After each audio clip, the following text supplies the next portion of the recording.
I can't believe it's July already. Can't believe it's end of July already. Yeah. Sorry, actually, I can't believe it's August next week or this week already, actually. Yeah, when this airs, it's August. It's August, yeah, that's crazy. What did we do in July? A lot. I don't even know. I don't even know how to recap it because it's mostly just like, yeah, I was working like crazy. But that's basically it. Okay, cut to the end. Okay, that's it, July recap. Okay, yeah, done. Oh my God, you know what we forgot to do by the June recap? The rating. The rating. Oh, fuck. Later. Should we do one now? Yeah, and then cut it in. No, it's already online. What are you talking Yeah, right. about? Sorry. You're right. I'm glad you watch our episodes to know that. Yeah. I think it was like a 7 out of 10 because it was like fine, but like nothing exciting happened. Actually, you know what? Excuse me, and exciting things happen. No, it did happen. Actually, no, it was a really It was like a crisis and then a rebirth and pivot. No, it was actually a really good month because we got paid for some things, and then we also finalized another contract for something else that we're going to get paid for, which then got approved in June. So actually June was 10-10. Yeah, I would say 10-10. It was a roller coaster, but I'm fine with that. I don't mind roller coasters. I mind if it's either too boring in a sense of nothing really moves forward. Yeah. And things moved forward, so that's my requirement for a good month. Okay, fine. That was June. So July, which is what we're actually similar this week. I did a lot of strategy work. I did a lot of presentations. It was my presentation month, to be honest. Research and presentation month. Yeah. I don't know. For me, it was a lot of planning and also execution work for the projects that we're working on internally. One of them, I guess we're not ready to share yet, right? We teased it last episode, but it's not really done yet. No, probably in the August recap. Yeah. I think we're in a good place then to finally share what's going on. Okay, but I think that's where you were working on a lot of strategy. That and also the other internal project we're working on. No, wait, that wasn't strategy. That was just a presentation. No, but for same. Okay, yeah, actually, that's something we could share. That's true. More about. Let's talk about that because that's an internal project that is actually pretty interesting. So I think we talked about in the last episode about like lead gen, and then we had been exploring like working maybe with a lead generation agency. Yeah. And then I guess what kind of happened through exploring that is that a lot of these agencies don't really do what we would need because they would generate too many leads that we don't want or really need. And then it would also be like too much money. Like it makes sense to invest in that if you really want to get that many leads. You mean it costs too much, not that we would get too much money? That's what you mean. Yeah, it costs too much. It's too much money for what we want, like what we would want to achieve, because we don't want 100 leads a month. It's like pay $2,000 a month and then you get 100 leads a month, which yes makes sense as an investment if you close contracts that are like each one of them is like over 50,000 or something. It all sounds really good and it makes sense, but not when you're two people. No, and also not when you're two people and not when you don't want to scale. Yeah, exactly. Because I think if you want to scale, you could be like, okay, let's start with this. Let's generate some leads. Let's get some new projects in and let's start scaling. Yeah, and then you hire people for those projects. Yeah, that would make sense for us to do, but we don't want to do that. Yeah. So then we were like, okay, how can we generate leads ourselves? How can we be more active about generating leads? Mm-hmm. And I think that's what you were working on this month mostly. Yeah. I was doing that because I feel like as an agency, you rely a lot on like word of mouth or like referrals or internal referrals. A lot of projects are projects that you have like a long-term involvement with. So it's, especially with a small team, I don't think it's necessary to generate like tons of leads because you can't even, you just don't have the resources for it. You wouldn't even be able to execute it. That's the thing. Like even if you generated those leads and you closed all of those contracts, what do you do then with only 3 people? Doesn't make sense. No, it doesn't make sense. Also, we were lucky enough to not having to worry about it at all. And now we're in a position where we want to generate a few more or like close a few more projects just in case. Also to have that funnel open. Yeah. Because it's important to not like fall asleep in that department. And we did fall asleep a little in that department because it was cozy. So of course you don't worry about getting new leads in. But yeah, I think it's always something you should be intentional about and be like, okay, I should like have a funnel, I don't know, flourishing or like planting some seeds somewhere just in case, even if they just, I don't know, sprout in 2 years. At least you did the work before, but it always takes like time. So you kind of plant seeds and then it takes like months or even years to actually take effect.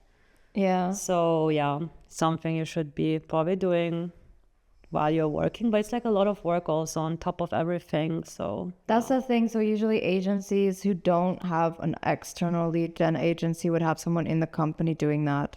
Yeah, usually often And CEOs. it's hard when you're one person or two people managing all of that, because you're not just managing lead generation, you're managing a million other things. So it's like, it's never been on our priority list because we always had projects coming in and we always had work to do, and that hasn't changed. We still have like the financials look good right now, but I think what we're kind of wanting to do is have a little bit more control over whether a lead is going to come in or not, instead of just kind of like waiting for it to come. Yeah, I want to see also how that would work and what the control looks like in an agency type of setting. Yeah. Because I feel like it's not as straightforward as like marketing a product. Because it's B2B, and B2B is always this bit of annoying of not going door to door, but it's more of that type of work than it is like actual marketing. Of course that there are things you can do, but I don't think that, I mean, correct me if I'm wrong, please, but I don't think that having an ad on Instagram about our agency would do much. So I think there needs to be like other funnels and a different strategy on how to advertise B2B or how to generate leads B2B. Yeah, curious about that. I think it's more difficult. I think a lot of people go like the awards route, at least especially in Austria. Like they will submit their work to like the CCA awards, and then they would have like a lot of awards from that, and that generates a lot of press and it generates a lot of buzz around that agency, and that's how they get leads. So those agencies probably don't do so much like active lead generation besides that, because that's like their marketing tactic or whatever.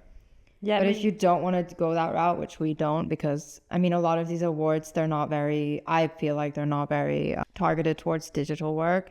It's more like advertising, like classic, like graphic design stuff, which is not what we do. And I don't really feel like our clients are there, like the ones that are looking at those awards. And so that's never been like our approach to it. So one thing we could do on top of like lead generation is do like some more websites that we could put on awards.com, which is like where we had gotten a lot of leads in the past, because that's like where our clients would be, which is also things like we're exploring right now, is like how to do that. So I guess on the one hand, we're thinking like, how do we generate leads through things like, I mean, what you're working on is like SEO, and also like targeting certain, like figuring out who is the contact person from like certain companies that we would be interested in working with, and then contacting them. So it will also involve like cold emailing and that kind of side of it. And then on the other side, we're also thinking about like how can we present more work that could then lead to a lead. Yeah, and how to present it. And I don't know, I think there are a lot of different ways to advertise in this field. It's just that we never really had to do it, or we did it once without even knowing that we're doing it. Yeah. And then it kickstarted everything and it got things rolling, and it was kind of comfy. Now we need to see, I don't know, what else is out there to do it, because also we are now working with different clients and having different scopes and budgets. So the clients that came in the beginning are not really the clients that, this is wrongly put. It's not the ones that we want to target at the moment. Exactly. like a few, yes, but a lot of them were really like, I don't know, lower budgets, really high workload, like a big scope. And it was like fun and it was great in the beginning. It's really good to have those projects. But right now we have a lot of portfolio projects, and maybe one or two would be nice to be like really more creatively free and, I don't know, do something quotation marks cool again. But it's not the main requirement now. Yeah, but another thing that we changed on our website, if anyone has been paying attention to our website, we recently did like a revamp of it. And one thing we did change about it is to show like different tiers of the type of work that we do, because we don't only work with corporate clients. While like that would be our ideal client, we also do enjoy those smaller ones. And that's why we have like different tiers, because we have clients that come to us and they're like very at the very beginning of their product. And the website is to test the product in the market pretty much. And then we have the second tier, which is like a client that's been in the market for a while with their product. They've already generated a lot of income and there's a lot of interest in the product. And then they're like looking to take that next step of having a website that can grow with the brand that is growing. And then you have the third tier, which is the corporate client, which is like already at an enterprise level, already has scaled and needs like a product that can like handle that. Either their product is like old and not modern and needs to be like redone, or they just need a redesign, you know? So those are kind of the tiers of clients that we've been working with for the last, I'd say 2 years, 3 maybe even. Yeah. Definitely 3 actually, because the first 2 years were like the years where we were doing really big scopes for really low budgets. Mm-hmm. So, but the only thing that has changed, there are types of clients were similar back then. The only thing that has changed is that we just have like a minimum price that we wouldn't do anything under that. But we still do work with clients that are like kind of still at the beginning of their like careers. It also makes sense. Brands. I think it's just like a scope question. We scoped it wrong, but it's fine. Yeah. The budgets are fine if the scope aligns with it. The thing was that the scope didn't align with the budgets. Yeah, it was just too much for not enough money, and then it led to a lot of different issues that we had back then, which we haven't had like for a really long time. And I think it's also good to offer the services that we offer to people who are maybe do not have like the budgets yet for that. So we're also exploring ways to offer our services to brands that we feel like we stand behind and that we want to support at like a reduced rate. That's another thing we've been working on. Yeah, there's a lot going on internally actually. Yeah. I think it's pretty cool once we start releasing everything. Yeah. I mean, the new website, or like the first version of the new website, is already out. Yeah. You want to take a look? And there's going to be more to it. Yeah, we're just going to expand on that. Like, it's not going to be a one page anymore. There's going to be more.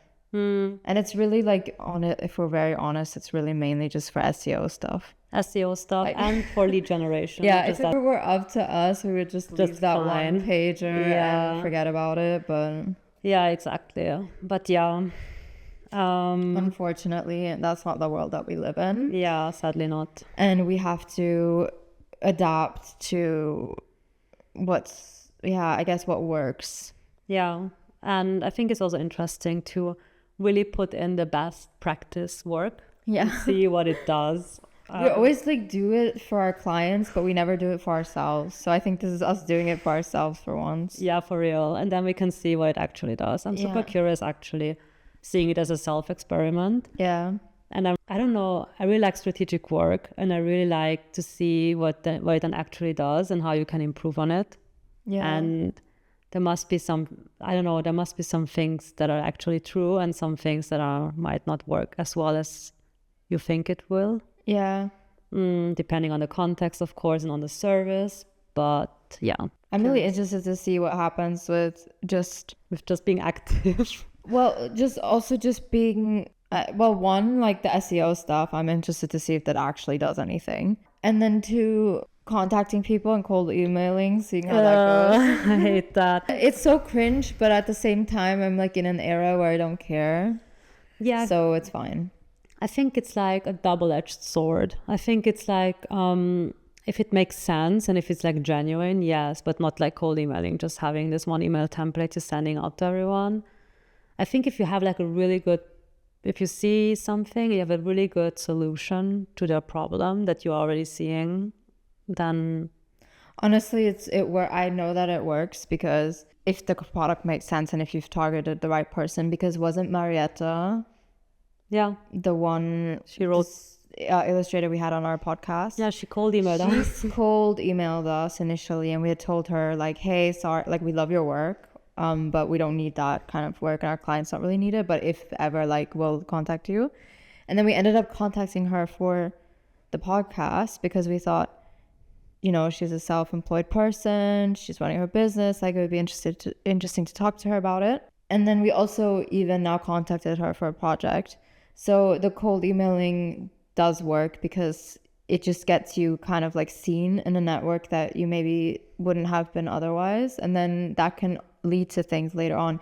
But that whole thing took like, I don't know, when did you contact us the first time? Last year. Probably last year. I think around Christmas last year. Yeah, and then we had her on the podcast this year, a few months ago, and now we've contacted her this month for a project where she's actually like earning money from. So that whole thing, like at least over 6 months. That's what I'm saying. It's not an instant gratification thing. Yeah. So it's gonna be like, I don't know, a lot of planting seeds, a lot of things that we're putting out there, and then let's hope that some of the things actually grow into something. Yeah.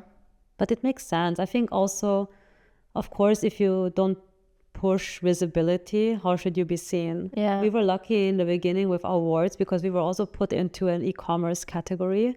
So when someone like browsed the e-commerce catalog, we came up super early. Yeah. Like I remember because for fun, I was researching actually. And then suddenly I saw our project in that category. Yeah. It was like the main e-commerce category. So I feel like that's an A+ for visibility purposes. Yeah, for sure. And we had a lot of press also because we did Kylie Swim. Like we were really out there when we got a lot of leads. Yeah, and then we true. kind of like disappeared. So yeah, so now we have to actively show people we exist. Exactly. So that's kind of the strategy. Just show people we exist and what we do and have everything like ready for when someone's interested. So we can link things. So we have everything there. So it's kind of like the groundwork that's happening currently. And then afterwards, hopefully, I don't know, we reap the results. Yeah. And we'll keep you updated. Maybe in a year, we can let you know if... Yeah, I think 6 months from now, I'll probably see some movement on it. Hopefully. I think so too. What's 6 months from now? January. Okay, so maybe in January, February update, we'll give an update on this. Yeah. Actually, I will write it in the calendar. Okay. I think that's like the main stuff we did in July. I mean, you did. I guess I can talk quickly about what I did. So I've been working on, I already said, like execution stuff, partially for this other internal project, which we're not sharing just yet. And then for the pricing tool that we're working on with Daniel Gremme. I hope I said that correctly. I'm so sorry if you're listening and I said your name wrong. We talked about this in another episode. We're working on a pricing tool together to make pricing just easier and more accessible and like more, just create kind of an industry standard for that. And I've been working a lot on that. So I did some user research. I did some like the analysis of that, and then I did the wireframes for the actual like app that's we're creating for like the generator, which is going to be like a calculator or whatever. And then also planning in terms of what's going to be on the website.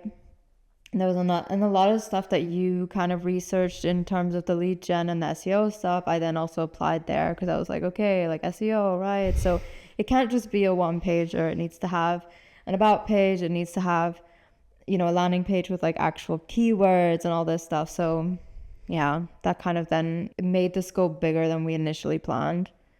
But I think it's important because we do want people to discover this tool. You know, if they're just Googling, how do I price my work or whatever, that they would be able to find it. Yeah, of course. I don't know. I think all of this makes sense. I mean, it's industry standard practices for a reason. Yeah. It's just annoying. It's annoying because, you know, as like, especially as like a creative person, you have kind of like your creative vision, and you have like this idea, oh, like this really simple thing, you just go on the landing page. It's like just exactly what you need and no like fluff. But the problem is you need the fluff for people to even find it in the first place. So yeah, it's just a lot of fluff, adding fluff to the like bones of it. Yeah, I feel like starting from June, no, actually starting from July, because we're starting right now, it's just adding fluff to everything that we build. Yeah. It's like also what I'm doing right now for the same website. I'm just adding fluff right now. Yeah. Annoying. It is annoying, but it's necessary. And yeah, and then I was also, another thing I was doing was figuring out which newsletter program to use for the app, because it's going to be like a whole separate thing. We're going to have social media for that. We're going to have a website for it, a newsletter for it. It's not going to be the Rebecca's. It's not going to be same. It's like a separate thing because it's not our project. We're doing it with another person. And yeah, newsletter programs are horrible. Another thing that I knew already, but just confirmed again. So that was another thing that I'm working on. But it's been fun. Like I say, like, oh, it's annoying, but I enjoy it because I like creating like new things. Yeah, I also say it's annoying, but it's actually fun. It's fun. I love strategic work, and I really like conceptual work and strategic work and planning. That's like really where I don't know, where I can really hyper focus, and I could just work on it day and night. No issue. It's like a hobby. Yeah, that's how I feel too. Like I worked a weekend. Yeah. And I haven't done that in like 2 years. Yeah, me neither. I haven't done it. It was a mistake though. I regretted it immediately after, because I was so motivated, and I'm like, I need to use this motivation, and I want to do all this. Like I did like all of the UX stuff on the weekend in like hyper focus mode. I think in total it only took me like 4 hours of like actual work. But I was so like focused on it, and like I used so much energy in those hours that I was so dead like the next week, like, and then I had to take a day off or half a day off because I was like, I need to recover from the weekend that I missed. And it just reminded me also of 2021, where we were working day and night every single day and like barely took a day off. I don't know how I survived that, and I also not surprised that we had burnout after that. And I think we barely survived it. I know, and I think that because I went through burnout after those 2 years, and then it took me like a year to recover, and I don't think I actually recovered until like the beginning of this year, to be honest. And then to have like a weekend again where I was working, and then I had to work again on Monday, and then I was like, I didn't really chill at all. Like even though I wasn't like actively working, my brain was working, I was like thinking, I was writing things down and stuff, and then I had such a hangover from that on the week after, and it took me then basically a whole week to recover from my missed weekend. And I think it's just because my body has like PTSD from the burnout. Yeah, probably. Also, I think maybe our threshold which is good, isn't as big anymore as it used to be. I mean, we're also old. I was older, and I think our tolerance for those things was higher in the beginning, and then we experienced the burnout, and now also I got gray hair. It's a whole other story, but yeah. Apparently, like someone told me, because I was talking to someone about this, that when you've been through burnout one time, your body has PTSD from it.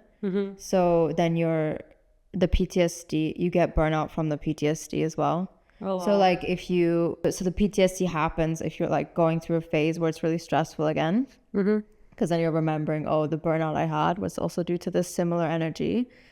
And then you have burnout from the PTSD. So it's like an endless cycle. Yeah. So basically you have to be really careful. If you've ever experienced burnout once, you have to be even more careful about like pacing yourself. It's so crazy that burnout exists. I know. I mean, it makes sense, of course, but it's like using up all your energy in a condensed time. That's how I imagine drugs. Like when you use up all the dopamine that you have, and then you like need to recover because you need to like fill up your dopamine. But yeah, ever since I'm also not working as much, and this is the first time since the burnout that I'm hyper focused again on work. Yeah, same. But it's like fun. I'm actually having fun. I'm hyper focused and I'm having fun. I've been hyper focused on other things like hobby wise, but not like work for a really long time. Same. It's like the first time in a really long time again, and I'm really happy. It feels great. Yeah. Okay, so let's rate July Yeah, right. after saying these positive words. 9 out of 10. Actually, no, 10 out of 10, even though nothing crazy happened from the outside. But I think that this newfound motivation and igniting passion, I don't know, for me, I'm rating this super high because I was missing it. I'm gonna rate it 9 out of 10, and the 1 point off is because I just got my quarterly payment for the Finanzamt, and it's insane again. And it's fine because we planned for it and I have the money and everything, but still just like pissed me off. Because I just feel like we're not making so much money that it feels justified to be paying this much, but whatever. It's just Austria, so Yeah. Should make a rant episode. we already did one, kind of low key. I know, but we can do another one. We can do this every year. Yeah, so like the quarterly payments make July a difficult month. Okay. So one off for that. Okay, fair. Thank you for listening to this episode of Never Went to Business School. Don't forget to follow us here on Spotify. And if you enjoy our content, check out our YouTube channel for more educational videos and subscribe to our newsletter on Substack.